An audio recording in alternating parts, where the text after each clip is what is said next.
Guerras e emergências climáticas, infelizmente, são a realidade global. Não só uma realidade, como uma constante. Todos os anos a gente tem notícias de guerras novas ou antigas que continuam lá acontecendo, ou então mais um desastre climático. E essas duas situações afetam a vida da sociedade como um todo, né? Inclusive na gestão de resíduos de serviço de saúde. Nesse vídeo, nós vamos analisar um pouco essas situações, lógico, né? Pensando no resíduo de serviço de saúde, e propor algumas soluções para serem aplicadas, né? Para, vamos dizer assim, minimizar um pouco dos impactos. E para que você não ache que eu tô tirando tudo da minha cabeça, né? Todas essas soluções que vou colocar aqui, basicamente eu tô tirando das recomendações da OMS e da Unicef para a gestão de resíduos de serviço de saúde em situações de emergência. Nessa discussão, o primeiro ponto que eu gosto de levantar é que a prioridade de toda a sociedade é sobreviver. Sinceramente, ninguém que tá ali no meio de um caos desse está preocupado se seu plástico tá indo parar no oceano ou se com aquecimento global ou qualquer outra coisa com a Amazônia. Não, quem tá numa situação dessa não consegue, nesse desespero, né, não consegue pensar muito globalmente nem a longo prazo. Eles estão ali focados em sobreviver. Então, né? E bem, quando isso acontece, existe a interrupção de vários serviços essenciais, como muitas vezes saúde, hospitais param de funcionar, ou coisas ligadas a saneamento, o que propicia também a disseminação de doença. E além, se isso não fosse o suficiente, né, o acesso à saúde assistencial ainda é extremamente precário, nem todo mundo consegue ter acesso. Quando você pensa que situações assim sanitárias não estão das melhores, muitas vezes há interrupção de água, energia, então é algo assim mais caótico e é algo muito complicado. Por isso que a primeira coisa que eu vou te falar é, numa situação dessa, o melhor a se fazer é realmente utilizar tudo descartável, máximo possível. Lógico que a minimização de resíduos é algo interessante, até se você pensar assim no local, porque quanto mais resíduos, mais riscos. Porém, numa situação onde não há como se ter uma segurança sanitária mínima, a solução realmente é o uso de descartáveis. A gente tem que pensar muito, vamos pensar agora aqui, o uso consciente dos descartáveis em si, ela tá legal, mas mais voltado para você pensar que nesses locais há uma grande escassez de insumos do que no impacto global da gestão de resíduos. E por quê, né? Veja bem, um americano, vamos botar um americano, indo para um hospital bom nos Estados Unidos, vamos dizer, sustentável, vai gerar mais resíduos do que uma pessoa, vamos pensar num afegão, na situação que tá agora, que tá lá no meio daquela guerra com o Talibã. Impossível, digamos assim, o afegão gerar mais, porque a saúde realmente é muito precária, não tem exames, tudo, tipo, toda aquela assistência, eles realmente fazem ali só o mínimo para que a pessoa consiga manter sua saúde. Sem contar que, como o acesso à saúde é muito precário, muito menos pessoas têm acesso, né, vão à saúde. Então, se você pensa, já a geração de resíduos per capita é menor, e quando a gente pensa que menos pessoas estão tendo acesso à saúde, essa geração é muito menor, né? Então a gestão de resíduos nesses locais de emergências é muito mais focada em minimizar os impactos locais do que globais. Porque se você tá querendo pensar em impacto global, vamos para a Europa e Estados Unidos, países desenvolvidos, que a geração de resíduos lá é muito maior, então vai ter um impacto global muito maior. Vamos dar a César o que é de César, né? Porque eu vejo algumas vezes o pessoal, lógico, principalmente quem tá nesses países, quando eu estudei em Berkeley, eu sempre levantava essa discussão que o americano, ele esquece o quanto ele impacta no mundo. Ah, não, é porque nossos hospitais têm X coisa que compostam muito. Ah, massa, mas mesmo assim, eles ainda impactam muito. Aí você tá pensando, ah, então que se exploda. O negócio lá é sobreviver mesmo, então não tem pra que fazer gestão de resíduos, né? Não, na verdade, tem que fazer. Por quê? Por causa dos impactos locais. A má gestão de resíduos sempre está muito associada à disseminação de doenças infecciosas. E pense bem, esses locais já estão com pessoas, né, que estão feridas, tudo. Também há uma precariedade dos serviços sanitários. E além disso, a gente não pode esquecer que quanto mais pessoas doentes, mais pessoas vão procurar os sistemas assistenciais de saúde, são menos pessoas ativas para trabalhar tanto no se reerguer, né, o local. Então, isso vai favorecer a pobreza, que por sua vez favorece a escassez das coisas. É um ciclo meio vicioso. Eu gosto de ter essa visão que, assim, quando acontece uma situação dessa, mais pessoas acabam diminuindo sua qualidade de vida, ficando mais doente, sem ter acesso a uma saúde de qualidade. Aí negligenciam a gestão de resíduos, que por sua vez acaba disseminando mais doenças, mais pessoas ficam doentes, o que reforça essa pobreza e tudo isso relacionado. E qual é a mentalidade, então, que você tem que ter nessas horas de gestão de resíduos de serviço de saúde em situações emergenciais? Proteger a população. Bruno, coloca aqui, bem grande. Proteger a população. Como assim? Você tem que afastar ao máximo os resíduos que podem disseminar doenças da população. Existem algumas maneiras de fazer isso, mas a primeira coisa a se fazer é uma avaliação realista da situação. O que é que foi que aconteceu? Onde foi que aconteceu? Quantas pessoas foram afetadas?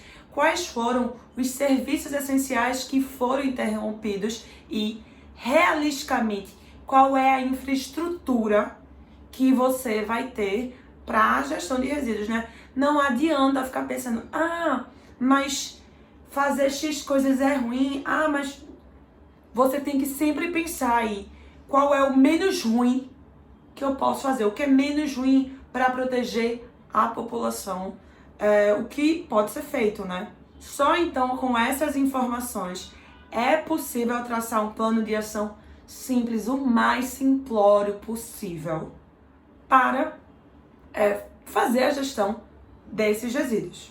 Pelo amor de Deus, nada de papagaiada. E eu vou começar aqui para vocês verem o quão simplório é. E, mais uma vez, isso eu não tô tirando da minha cabeça não, esse é um material oficial da OMS. Inclusive, aqui nesse vídeo, eu vou colocar aqui o link dessa grande referência. Tem outros também, mas dessa grande referência da OMS. E o básico é você separar os resíduos perfurocortantes dos resíduos que não são perfurocortantes, independente se eles têm riscos associados ou não. Aí você tá pensando, Natália falou para eu misturar resíduo perigoso e não perigoso. Veja bem, se não vai haver tratamento, não há muito o que se fazer, né? Você fazendo essa segregação, dando essa dificultada, você só vai dificultar que as pessoas segreguem corretamente o perfurocortante do não perfurocortante. É só isso. E por que isso? Porque o perfurocortante tem esse potencial perfurocortante que pode perfurar as pessoas. Então, o acondicionamento desses resíduos deve ser feito de uma maneira mais, digamos assim, mais cuidadosa. Sem contar que existe um problema real em situações emergenciais, que é a catação de resíduos perfurocortantes. Como eu falei, geralmente essas situações as pessoas estão em muita miséria. Então, o resíduo perfurocortante, aquela agulha ali do conjunto agulha-seringa, ela tem um valor agregado interessante, tanto para as pessoas que estão doentes e não tem como comprar uma seringa para uma injeção de insulina, como pessoas que querem se drogar. Gente, não vai ser hipócrita e pensar, ah, não existe droga nesses momentos. Existe muito, assim. Então, esses resíduos devem ser mais protegidos, digamos assim, do que os outros, por causa tanto do potencial do risco maior elevado e do valor agregado que é maior do que o resíduo não perfurocortante. Para o tratamento, se não houver um aterro sanitário decente, e eu não estou falando de lixão onde tem atividade de catação, estou falando de realmente um aterro sanitário assim, minimamente protegido, talvez o aterramento de resíduos nas redondezas do estabelecimento de saúde seja uma realidade, com um mínimo de proteção, assim, para não haver atividade de catação, mas talvez tenha que ser feito. Esse próprio material do OMS, ele dá as diretrizes de como realizar esse poço para o aterramento de resíduos de serviço de saúde. Outra possibilidade pode ser a queima controlada de resíduos. O que tem que ter um pouco de cuidado, porque a primeira coisa é que uma queima assim, sem nenhum dispositivo, aqui, a céu aberto, vai emitir bastante fumaça, o que pode ainda diminuir, né, a pequena qualidade do ar do local, sem contar que esses incêndios, se eles não forem minimamente controlados, eles podem se espalhar e causar um problema maior. Então, pelo que eu entendi realmente do matéria do MS, é preferível você aterrar os resíduos de serviço de saúde do que queimar assim na louca. Mas tem situações que essa é a única possibilidade. Então, né, não existe espaço, não tenho como colocar um lugar aqui restrito que ninguém vai entrar para aterrar esses resíduos. Infelizmente vão ter que ser queimados. Se a situação começar a melhorar um pouco, o sistema pode evoluir para um sistema de 3 lixeiras. Qual é o sistema de 3 lixeiras? Você vai segregar o resíduo entre resíduos perfurocortantes e os resíduos não perfurocortantes entre perigosos e não perigosos. Vamos falar agora um pouco sobre o manejo, né? A mentalidade sempre é fazer o melhor possível ou o menos pior. Considere o melhor possível. As nossas diretrizes da Anvisa 222 são diretrizes boas de um país em desenvolvimento que tem infraestrutura. Então, considere aquilo. Não dá, vamos pensar no acondicionamento. Não dá para colocar o balde rígido com tampa e o saco. Ah, não tem um saco. Tá, vai ter que usar sem saco. Mas dá uma melhorada um pouco na desinfecção dos baldes. Sempre faz o melhor que der. E é por isso que eu defendo que é importante entender cada diretriz, na verdade, o porquê que a Anvisa dá cada uma daquelas diretrizes, porque assim você consegue utilizar esse mindset de fazer o melhor possível e propor algo legal, né? Então, o primeiro não tem saco, o negócio aí tá escasso, reutiliza, mas reutiliza sempre pensando não só em higienização, mas também com desinfecção, né? Até porque aquele material ali vai estar em contato direto com resíduos perigosos. Quanto aos abrigos, a prioridade é localizar esses abrigos fora do alcance de pessoas e animais. Aí você tá pensando, nossa, sério? Bruno, coloca aqui imagens de animais perto de locais que tenha o armazenamento de resíduos perigosos. Então, sim, isso acontece. Se vê essa caçamba aí, se ela tivesse uma tampa e uma tranca, já seria um pouco melhor do que a situação que tá aí. Então, sempre essa mentalidade. Poxa, animais desavisados, né?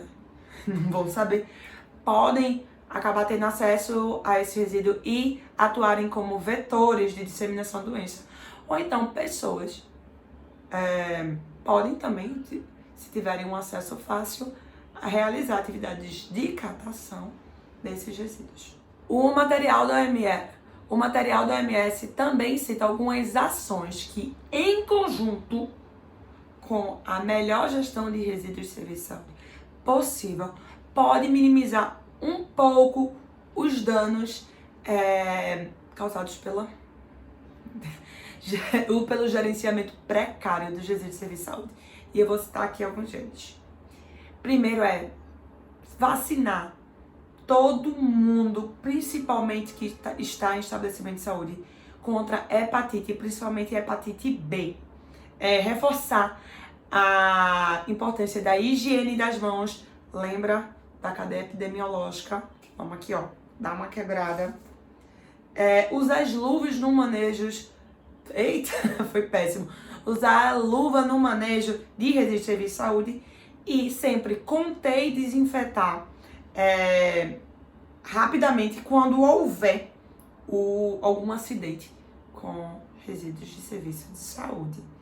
E caso, não tenha como separar assim, ou até quando tenha, mas tá uma coisa meio caótica, não custa nada você dar uma desinfetada em resíduos que vão estar ali com fluidos de pessoas antes do descarte. Essas 5 medidas que eu acabei de falar, elas atuam dando uma quebrada aí na cadeia epidemiológica. Mas ainda assim, é importante não esquecer de conscientizar e relembrar dos riscos associados quando a gente tem uma má gestão de resíduos e também, o que fazer caso algum problema ocorra. Bem, esse vídeo ficou bem longo, mas é um assunto que eu acho muito interessante. Eu já li, tem esse material da OMS que eu amo. Minha dissertação do mestrado também, eu levantei esses pontos. É algo que eu acho bem relevante e é algo que, infelizmente, a gente está pensando em locais muito extremos, mas aqui no Brasil a gente também tem alguns locais que não tem uma possibilidade de ter uma gestão de resíduos de serviço de saúde interessante. E esse mindset de você realmente entender o porquê das coisas é muito importante para a gente propor o melhor possível. E, no final aqui, se você quer realmente entender tudo por trás da gestão de resíduos de serviço de saúde e se tornar um perito na elaboração de PGRSS, conheça nosso curso PGRSS Legal Friendly.